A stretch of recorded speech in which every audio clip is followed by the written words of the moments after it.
and ya. These two, waw and ya, waw and ya, or in English you can represent it like this. It's ya sound, or waw sound. These are together more familiar and more known as long vowels in Arabic. Long vowels in Arabic. That means alif, which we introduced today, the lecture about alif, that it serves as a long vowel. There are 3 long vowels in Arabic language, and there are 3 short vowels in Arabic language.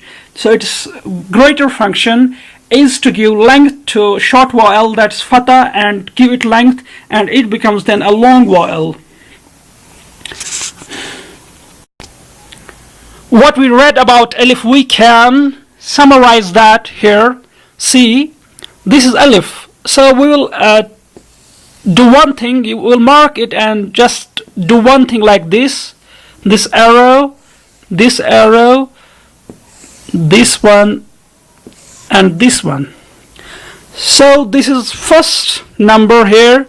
I will say alif in different forms. To summarize what we read, alif in different forms. The first form is vowel form. Now the second one is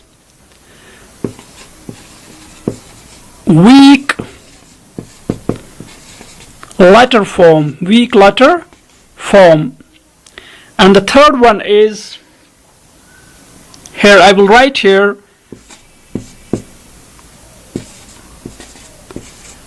Hamza form.